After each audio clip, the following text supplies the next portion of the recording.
ಬಸವನಾಡಿನ ಸಂಪ್ರದಾಯದಂತೆ ಸರ್ವರಿಗೂ ಶರಣು ಶರಣಾರ್ಥಿ. ಇಂದಿನ ಈ ಆಳವಾದ ವಿಶ್ಲೇಷಣೆಗೆ ಸ್ವಾಗತ. ಖಂಡಿತ ಶರಣು ಶರಣಾರ್ಥಿ. ನಾವು ಶುರು ಮಾಡುವ ಮುನ್ನ ಒಂದು ಚಿಕ್ಕ ವಿನಂತಿ. ನಮ್ಮ ಈ ಪ್ರಯತ್ನ ಬೆಂಬಲಿಸಲು ದಯವಿಟ್ಟು ಬಯಲುಬಯಲನೆ ಬಿತ್ತಿ ಯೂಟ್ಯೂಬ್ ಚಾನಲ್ ಸಬ್ಸ್ಕ್ರೈಬ್ ಮಾಡಿ. ಹೌದು, ಇದು ನಮ್ಗೆ ಬಹಳ ಮುಖ್ಯ.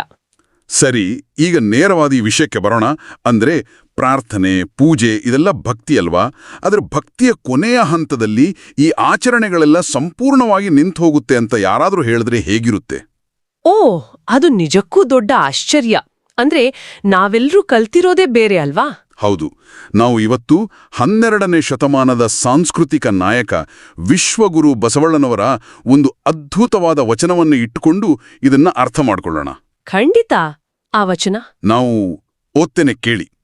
ಕಂಗಳು ತುಂಬಿದ ಬಳಿಕ ನೋಡಲಿಲ್ಲ, ಕಿವಿಗಳು ತುಂಬಿದ ಬಳಿಕ ಕೇಳಲಿಲ್ಲ, ಕೈಗಳು ತುಂಬಿದ ಬಳಿಕ ಪೂಜಿಸಲಿಲ್ಲ, ಮನ ತುಂಬಿದ ಬಳಿಕ ನೆನೆಯಲಿಲ್ಲ, ಮಹಂತ ಕೂಡಲ ಸಂಗಮ ದೇವನ. ನಿಜ, ಆದರೆ ನನಗೊಂದು ಗೊಂದಲ ಇದೆ. ಭಕ್ತಿ ಅಂದರೆ ಕಣ್ಣಿನಿಂದ ದೇವರನ್ನ ನೋಡೋದು, ಕೈಯಿಂದ ಪೂಜೆ ಮಾಡೋದು ಅಂತಾನೆ ನಂಬಿದ್ದೀವಿ. ಹೌದು. ಆದರೆ ಬಸವಣ್ಣನವರು ಇಲ್ಲಿ ತುಂಬಿದ ಬಳಿಕ ಎಲ್ಲವೂ ನಿಲ್ಲುತ್ತೆ ಅಂತಿದ್ದಾರೆ. ಇದು ಒಂದು ಪಾತ್ರೆ ಕಂಠಪೂರ್ತಿ ತುಂಬಿದ ಮೇಲೆ ಮತ್ತೇನು ಸುರಿಯೋಕ್ಕಾಗಲ್ಲ ಅನ್ನೋ ಹಾಗ?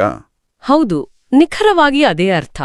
ಅಂದ್ರೆ ಇಲ್ಲಿ ಆಚರಣೆಗಳನ್ನ ಬಲವಂತವಾಗಿ ನಿಲ್ಸೋದು ಅಂತಲ್ಲ. ಓ, ಬಲವಂತವಾಗಿ ಅಲ್ಲವೇ? ಖಂಡಿತ ಅಲ್ಲ. ಅವು ತಾವಾಗಿಯೇ ಕಳ್ಚಿ ಬೀಳ್ತವೆ. ನೋಡಿ, ನಮ್ಮ ಕಣ್ಣು, ಕಿವಿ, ಕೈ ಇವೆಲ್ಲ ಯಾವಾಗ್ಲೂ ಹೊರಗಡೆ ಏನನ್ನಾದ್ರೂ ಹುಡುಕುತ್ತಲೇ ಇರ್ತವೆ ಅಲ್ವಾ? ಹೌದು. ಏನಾದ್ರೂ ಒಂದು ತೃಪ್ತಿಗಾಗಿ ಹುಡುಕಾಟ ಇದ್ದೇ ಇರುತ್ತೆ. ಅದೇ.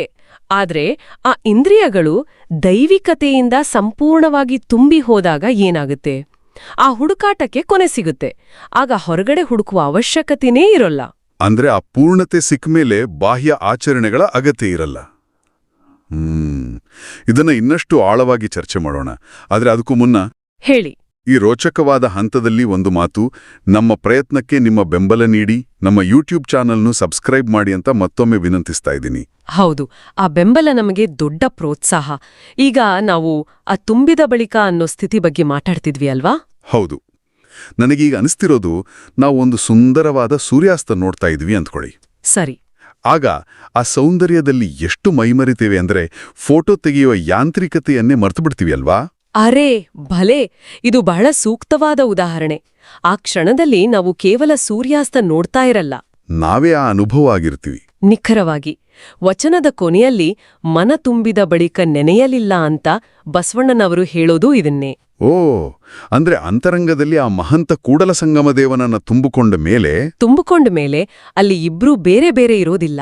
ಭಕ್ತ ಮತ್ತೆ ಭಗವಂತ ಅನ್ನೋ ಭೇದ ಅಲ್ಲಿ ಸಂಪೂರ್ಣವಾಗಿ ಅಳಿದು ಹೋಗುತ್ತೆ. ಅಬ್ಬಾ, ತಾನೇ ದೈವ ಆದಮೇಲೆ ಮತ್ತೆ ಪ್ರತ್ಯೇಕವಾಗಿ ನೆನೆಯುವ ಅಥವಾ ಪೂಜಿಸುವ ಪ್ರಶ್ನೆನೇ ಉದ್ಭವಿಸುವುದಿಲ್ಲ ಅಂತೀರಾ? ಹೌದು. ಆ ಪೂರ್ಣತೆ ಸ್ಥಿತಿ ತಲುಪಿದಾಗ ಒಂದು ಸಹಜವಾದ ಮೌನ ಆವರಿಸತ್ತೆ. ಆ ಮೌನವೇ, ಆ ನಿಶ್ಚಲತೆಯೇ ನಿಜವಾದ ಭಕ್ತಿ. ಇದು ನಿಜಕ್ಕೂ ಸಾಂಪ್ರದಾಯಿಕ ನಂಬಿಕೆಗಳನ್ನೇ ಬದಲಾಯಿಸುವಂತಹ ವಿಚಾರ. ಆರಾಧನೆ ಎಂದ್ರೆ ಕೇವಲ ಯಾಂತ್ರಿಕವಾದ ಬಾಹ್ಯ ಆಚರಣೆಗಳಲ್ಲ, ಬದಲಾಗಿ ಅದು ಅಂತರಂಗದ ಸಂಪೂರ್ಣ ತೃಪ್ತಿ. ಖಂಡಿತ. ಇಂದ್ರಿಯಗಳ ಮೂಲಕ ಶುರುವಾಗುವ ಭಕ್ತಿ ಕೊನೆಗೆ ಮನಸ್ಸಿನ ಪೂರ್ಣತೆಯಲ್ಲಿ ಲೀನವಾಗಲೇಬೇಕು. ಹಾಗಿದ್ರೆ ಈ ಚರ್ಚೆ ನಮ್ಮೆಲ್ಲರನ್ನೂ ಒಂದು ಆಳವಾದ, ಕೊಂಚ ಚುಚ್ಚುವಂತಹ ಪ್ರಶ್ನೆ ಹತ್ರ ತಂದು ನಿಲ್ಲಿಸುತ್ತೆ. ಅದೇನು ಅಂತ? ಆರಾಧನೆಯ ಅಂತಿಮ ಗುರಿ ಅಂತರಂಗದ ಪೂರ್ಣತೆ ಆಗಿದ್ರೆ, ನಾವೆಲ್ಲರೂ ದಿನನಿತ್ಯ ಮಾಡುತ್ತಿರುವ ಯಾಂತ್ರಿಕ ಆಚರಣೆಗಳು ನಿಜಕ್ಕೂ ನಮ್ಮನ್ನ ಆ ಪೂರ್ಣತೆಯ ಕಡೆಗೆ ಒಯ್ಯುತ್ತಿವೆಯಾ? ಬಹಳ ಆಳವಾದ ಚಿಂತನೆ. ಅಥವಾ ನಾವೆಲ್ಲ ಬರೀ ಅಭ್ಯಾಸ ಬಲದಿಂದ ಆ ಆಚರಣೆಗಳಲ್ಲೇ ಸಿಲುಕುಕೊಂಡು ಅಂತರಂಗ ತುಂಬಿಕೊಳ್ಳೋದನ್ನೇ ಮರೆತುಬಿಟ್ಟಿದೀವಾ? ಇದು ಪ್ರತಿಯೊಬ್ಬರು ಮೌನವಾಗಿ ಕುಳಿತು ತಮ್ಮೊಳಗೆ ತಾವೇ ಕೇಳ್ಕೋಬೇಕಾದ ಪ್ರಶ್ನೆ. ಖಂಡಿತವಾಗಿಯೂ ಪ್ರತಿಯೊಬ್ಬರೂ ಯೋಚಿಸಬೇಕಾದ ವಿಷಯ.